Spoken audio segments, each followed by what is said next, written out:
আপনি যদি Adobe Premiere Pro দিয়ে আপনার টেক্সটকে প্রো লেভেলের অ্যানিমেশন করতে চান তাহলে আজকের ভিডিওটা আপনার জন্য।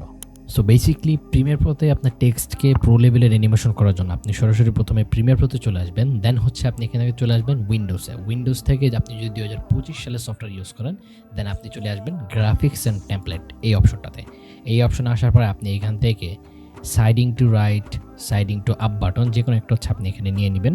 আমি হচ্ছে এখানে ড্র্যাগ এন্ড ড্রপ করে নিয়ে নিলাম। দেন হচ্ছে আপনি এইখান থেকে ইফেক্ট কন্ট্রোলে চলে যাবেন সরাসরি। ইফেক্ট কন্ট্রোলে চলে আসার পরে আপনি গ্রাফিক্স অ্যান্ড টেমপ্লেটের নিচে দেখবেন টেক্সট স্টাইল, এখানে এডিটিং আছে, এটার ভিতরে আপনি আপনার যেই টেক্সট পছন্দ আপনি সেই টেক্সটটা এখানে দিয়ে দিবেন। ওকে, সো এই যে আপনি আপনার যে পছন্দের টেক্সটটা দিয়ে কিন্তু আপনার অ্যানিমেশন রেডি। আমরা এই রেড স্কেলটাকে একটু ছোট করে দিব যাতে হচ্ছে লাইক আমার পুরো টেক্সটটা চলে আসে। ওকে, আমাদের অ্যানিমেশন রেডি। আপনার যদি এই প্রিসেটটা প্রয়োজন হয় আপনি জাস্ট ফেসবুকে গিয়ে আমাকে ফলো দিয়ে ডিএম করবেন, আমি আপনাকে সেন্ড করে দিব। সো আপনারা যারা যারা ভিডিও এডিটিং রিলেটেড কন্টেন্টগুলোকে পছন্দ করেন আপনারা চাইলে কিন্তু আমার চ্যানেলটা সাবস্ক্রাইব করে রাখতে পারেন যাতে পরবর্তী সকল টিপসগুলো সবার আগে আপনি জানতে পারেন।